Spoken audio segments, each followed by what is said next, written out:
పట్టినం. మరి పట్టణ ప్రాంతాలలో భూమి ధర బంగారానికంటే పిరమైపోయి వజ్రాల ధర వలుకుతుంది ఇవాళ భూమి. ఇవాళ పేదోళ్ళు ఒక గజం ఏదైనా భూమి తీసుకుందామంటే జీవితకాలం కష్టపడ్డా కొనలేని పరిస్థితి ఉంది. అందుకే ఈనాడు ఏ విధంగా పట్టణ ప్రాంతంలో ఉన్న పేదలను ఆదుకోవాలని 1,00,000 ఇందిరమ్మ ఇండ్లను పట్టణ ప్రాంతంలో కట్టి పేదలకు పంచి పెట్టాలి అని ఈరోజు కార్యక్రమాన్ని తీసుకున్నాం. గృహ నిర్మాణ శాఖ మంత్రి నిరంతరం ఆ కార్యక్రమాలను పర్యవేక్షిస్తున్నాడు. అదేవిధంగా ఈరోజు పట్టణ ప్రాంతంలో ఉండే వాళ్ళు మహిళలకు బస్సులో ఉచిత ప్రయాణమే కాదు 1000 బస్సులకు యజమానులను ఈరోజు మహిళల్ని చేయడం జరిగింది. 1000 మెగావాట్ల సోలార్ విద్యుత్ ఉత్పత్తి కేంద్రాలను ఇవాళ మహిళలకు ఇచ్చినాం. హైటెక్ సిటీ శిల్పారామం అంటే శ్రీమంతులే ఉండే ప్రాంతం, పెద్ద పెద్ద కంపెనీలు ఉండే ప్రాంతం అని ఇప్పటివరకు మనం అనుకున్నాం.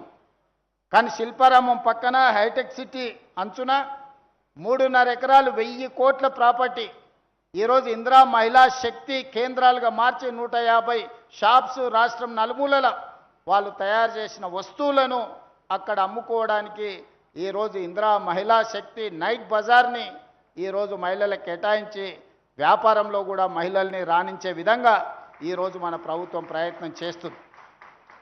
నా లక్ష్యం ఒక్కటే, 2034 సంవత్సరం లోపల 1 కోటి మంది ఆడబిడ్డల్ని కోటీశ్వరులను చేసే వరకు విశ్రమించేది లేదు. ఈరోజు 1 కోటి మంది ఆడబిడ్డల్ని కోటీశ్వరులను చేయడానికి అన్ని రకాల ప్రణాళికలు, వాళ్ళకు ఉద్యోగ ఉపాధి అవకాశాలే కాకుండా వ్యాపారం చేసుకోవాల్సిన అవసరమైన మెలకువలు కూడా. ఒకప్పుడు రిలయన్స్ వాళ్ళకి పెట్రోల్ బంకులు ఉండేది, అంబానీలు పెట్రోల్ బంకులు నడిపేది. ఈరోజు ఆడబిడ్డలకు పెట్రోల్ బంకుల కోసం స్థలం ఇచ్చి ఈరోజు పెట్రోల్ బంకుల యజమానులను ఆడబిడ్డల్ని చేసినాం. ఈరోజు అద్భుతంగా వాళ్ళు పెట్రోల్ బంకులు నడుపుతున్నారు.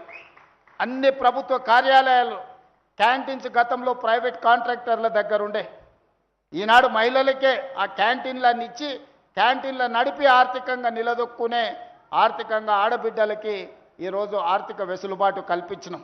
ఈ విధంగా ఒక్కొక్కటిగా 30 నెలల్లో మా సీతక్క 60,000 కోట్ల రూపాయల పైగా ఆడబిడ్డలకు బ్యాంకులతోని లింకేజ్ ఇప్పించి దాదాపుగా 2,000 కోట్ల రూపాయలు సున్నా వడ్డీ కోసం బ్యాంకులకు రాష్ట్ర ప్రభుత్వం వడ్డీ చెల్లించి ఈరోజు వ్యాపారాలు మీరు చేసుకునే విధంగా ఐకేపీ కేంద్రాల నుంచి వ్యాపారం మీరు వేగంగా ముందుకు వెళ్ళేటట్టు ఈరోజు ఆడబిడ్డల కోసం అన్ని ప్రయత్నాలు చేస్తున్నాం.